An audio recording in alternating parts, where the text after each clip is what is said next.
If you want to age well and prevent disease, you probably know that we need to have high quality sleep, but there's a really big problem because the sleeping aid industry is a $65 billion industry. It's estimated that 50 to 70 million Americans suffer from some form of sleep disorder, and it's estimated that 1 in 5 people in the UK do not get enough sleep. So something's going on. There's a huge amount of money being spent, and also people are consuming a lot of things to help them sleep, but there's still a major problem. And I'll tell you right now, the answer is not sleeping pills, because ironically, there's been a study that found people who took sleeping pills were twice as likely to die as those who do not. And that sounds very morbid, but what you'll see is there's a reason that sleeping pills are not solving the problem. So here are 4 ways to avoid sleep disturbances as you age and why these sleep disturbances can be so destructive.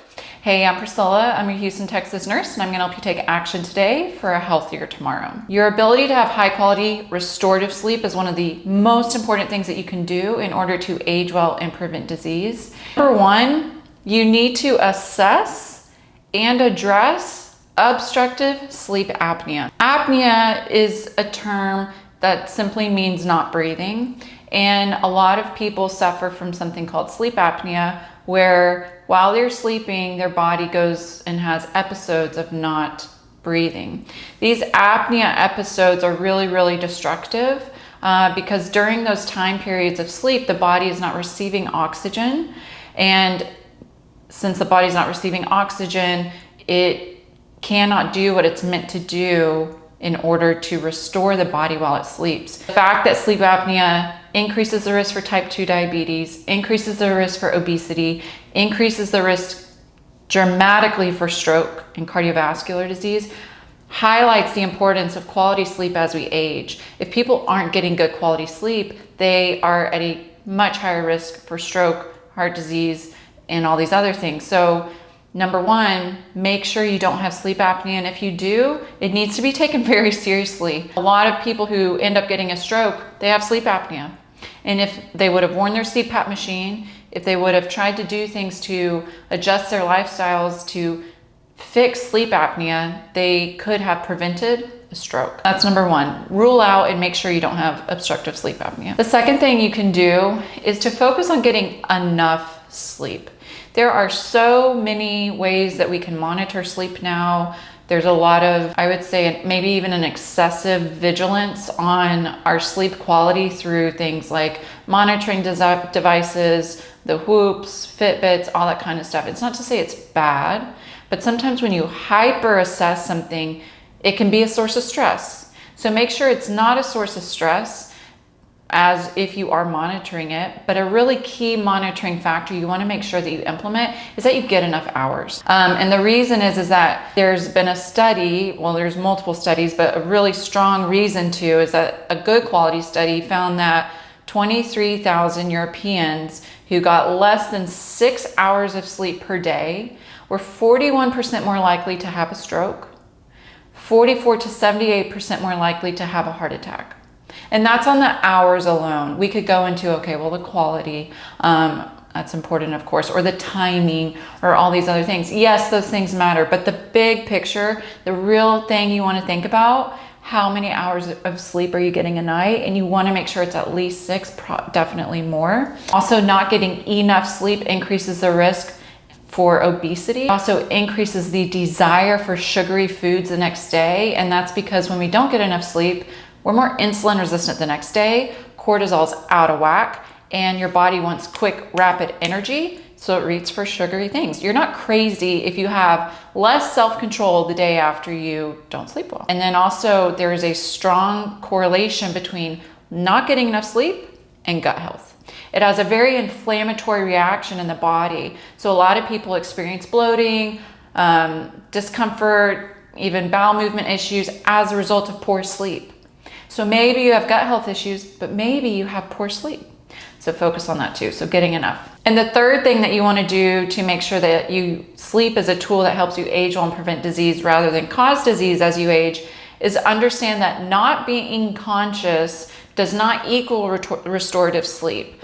And this is what I was talking about at the beginning with the sleep aids. Just because someone is not conscious does not mean they're getting good sleep.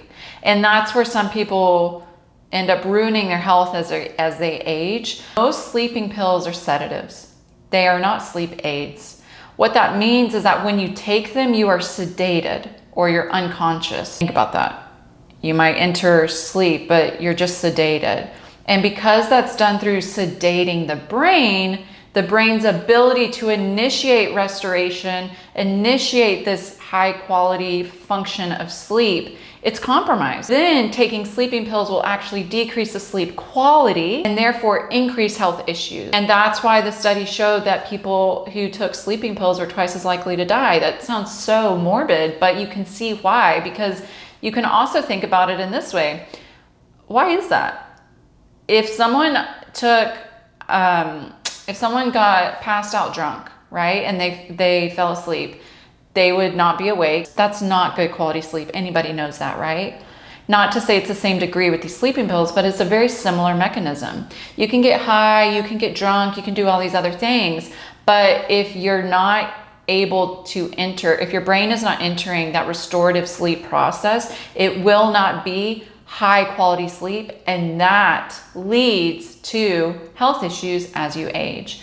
Also, because in order for us to efficiently detox our glymphatic system, which I'll make a video about as well and link below, your glymphatic system turns on during high quality sleep, during sleep. And the glymphatic system is our brain's plumbing system. Just like the lymphatic system in our body, we have a glymphatic system. And if we can't have high quality restorative sleep, it doesn't work right. And so you want to make sure that you are having a productive sleep pattern rather than just being comatose through sleeping pills. And I thought that was really crazy about sleeping pills as well. I do have clients who I've helped come off years of dependency of Ambien.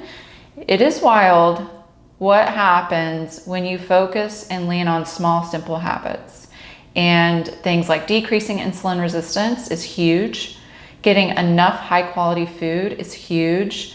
Incorporating stress management tools is huge, but all these things you can do to support your sleep naturally. The last thing to make sure that you do is you want to make sure that you are doing something to help decrease insulin resistance in your life. Speaking of that, the reason is that insulin resistance compromises our body's ability to balance blood sugar. Imbalanced blood sugar leads to cortisol dysregulation.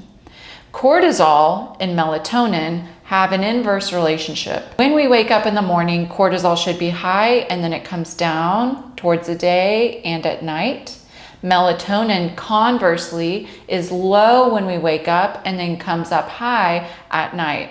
We want to have higher melatonin at night. That's why people take melatonin supplements at night to help them sleep. If we get our cortisol levels out of whack, it gets our melatonin levels out of whack and all these other things out of whack, then you don't have a good sleep cycle. All of those things can be impacted by insulin resistance.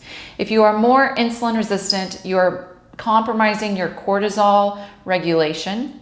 You also could very likely be experiencing hypo, which is low blood sugar events at night. This is a huge problem I see repeatedly, especially among women. And that's why a lot of people wake up between the hours of 2 and 4. They're actually having low blood sugar events. And just to throw that out there, this is why health advice that you get out there is maybe not right for you all the time. If you ask someone if you should eat right before you go to bed, the average person would tell you, oh gosh, no, that's horrible advice. You never want to do that. This is where it is a good idea.